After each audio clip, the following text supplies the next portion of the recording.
No. Ayahuasca, see, the thing is, oh, it comes from a plant, oh, it's plant medicine and all of that. I've heard people say the same thing when I was a boy. I lived in Southeast Asia, Vietnam, Laos, and the Philippine Islands, and people said the same thing about opium. Plant medicine, beautiful plant medicine. Come look at this beautiful flower. And now we're going to make a substance out of it, heroin. And, great plant medicine. Nature must intend for us to take it because, look, it grows right up out of the ground as a crop.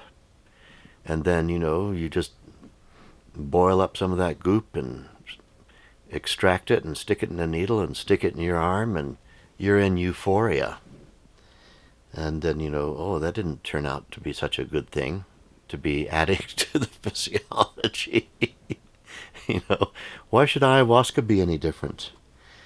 It's some stuff that comes from a plant. Now, there are some shamans who live in the forests of South America who haven't yet been corrupted by Western dollars flowing to them, who for hundreds of years have used ayahuasca along with a cultural context that they grew up with since a child.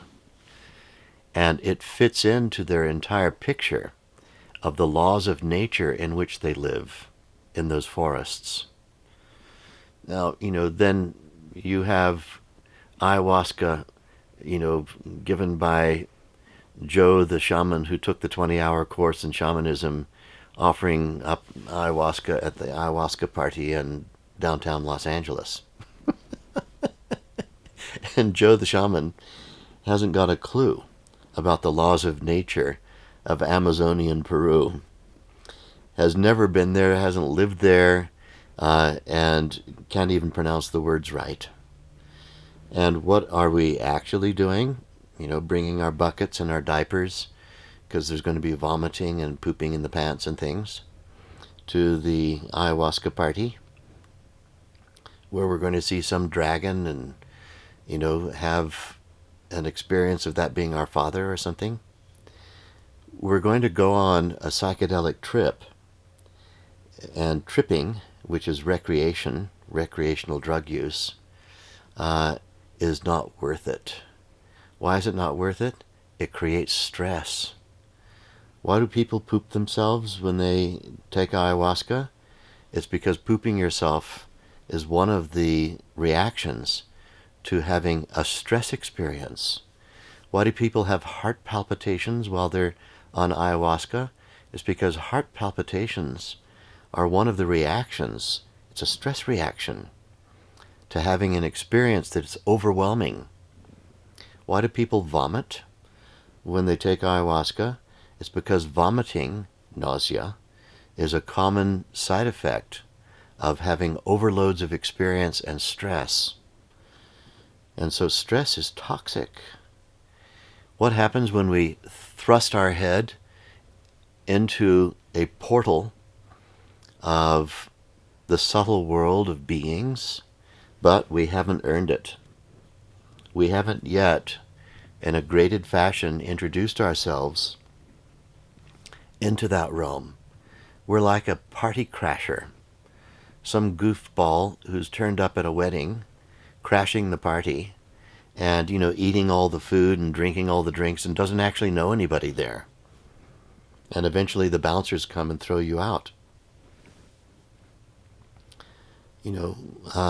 Crashing the party means there is a celestial layer. There are worlds of beings that can be experienced in the subtle realm of creation. When we practice Vedic meditation twice a day, we get rid of all the stresses from the body first, and we enter into a state known as cosmic consciousness.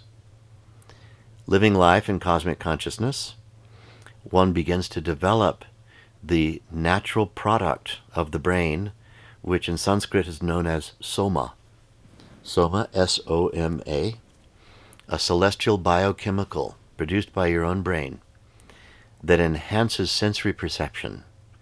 And in a graded fashion, one begins to become introduced to the worlds of beings, be small, lowercase b, worlds of beings that are experienceable by any human, but you understand the context in which you're experiencing them gives you perspective. These are the personified functioning laws of nature. We call this state God consciousness. This is easily attainable by any human who is willing to put in the time practicing Vedic meditation twice every day, for 20 minutes twice every day. God consciousness will definitely be the outcome. But let's go away for a weekend and, take some product of the vine and, end up having these bewildering experiences that we don't understand. To have some experience of those subtle layers without the proper context, without the perspective given by the graded development of human consciousness, it ends up being stressful. It's like party crashing. And it violates the laws of nature. And this is why it has a violent effect on the body. And we have to get rid of those stresses. Once we've introduced them into the body, it's more stress that has to be released through our practice of meditation.